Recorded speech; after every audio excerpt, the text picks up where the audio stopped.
अरे बहू रानी तो सारा सारा दिन कमरे में बंद रहती है, कोई काम भी नहीं। मैं तो बोर हो जाती हूँ, क्या करूँ। तभी मीना की सहेली रीना उससे मिलने आती है।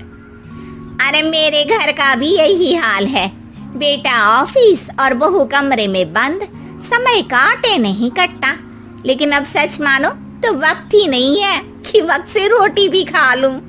अरे बहन, मुझे भी बता दे कौन सा जादू चलाया है, मैं भी अब जिंदगी के बचे कुचे दिन आराम से काट लूं।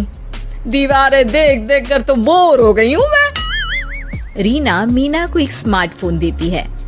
ये ले, ये है वो छड़ी जो जादू करती है।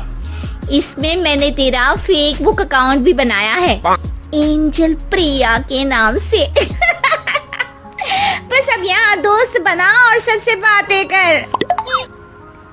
सास को पहले तो उतना समझ नहीं आता है, लेकिन धीरे धीरे वो उसकी आदत डाल लेती है। माँ जी जल्दी से खाना खा लीजिए, मुझे थोड़ा काम है। अरे तू जा, मैं खा लूंगी, अभी वक्त नहीं है। और सासू माँ मोबाइल में मुंह गड़ाए जवाब दे देती है। बहू समझ ही नहीं पाती और वहाँ से कमरे में चली जाती है।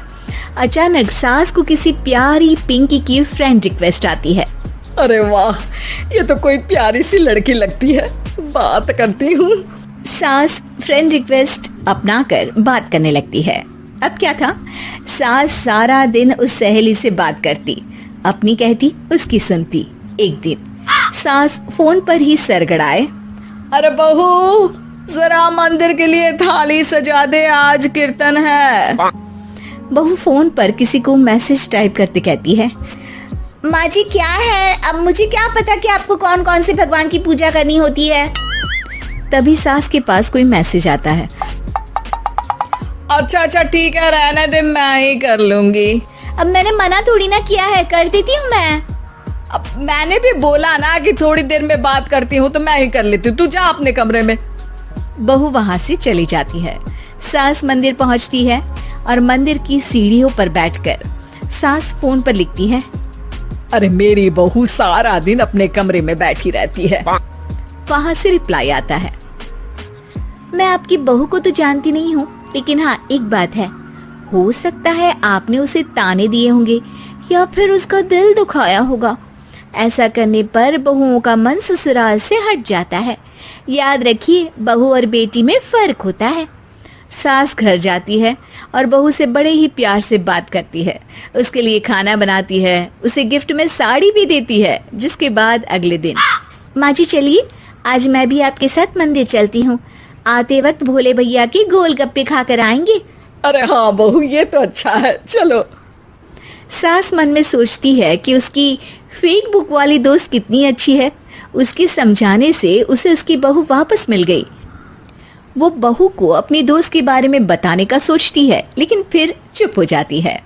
बहू फोन पर टाइप करती है, मेरी सास मुझे नौकरानी समझती है, एक गिलास पानी तक खुद नहीं लेती। मन तो करता है कि बोल दूं, मैं बहू हूँ, कोई नौकरानी नहीं।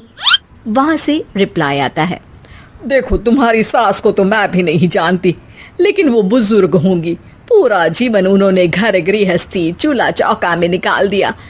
और फिर तुम ये भी मत भूलो कि जिस पति पर तुमको इतना गर्व है, उसे भी शिक्षा उन्होंने ही दी है। तो जिसने तुम्हें इतना दिया, क्या तुम उनकी थोड़ी सी सेवा नहीं कर सकती?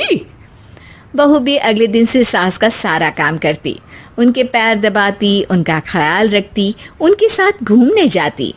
एक दिन सास, बहू ये लो मेरा हीरे का हार, पहले तो सोचा था कि अपनी बेटी को दूंगी, लेकिन आज जब मेरे हाथ पैर में दर्द था तो तुम मेरा साथ दे रही थी। समय पर खाना पानी देकर तुमने ही मेरा बुढ़ापे में साथ दिया। उसके हिस्से का बहुत कुछ मैं उसे दे चुकी हूँ, लेकिन ये अब तेरा। बहू तो ये देखकर खुशी से उछली जाती है।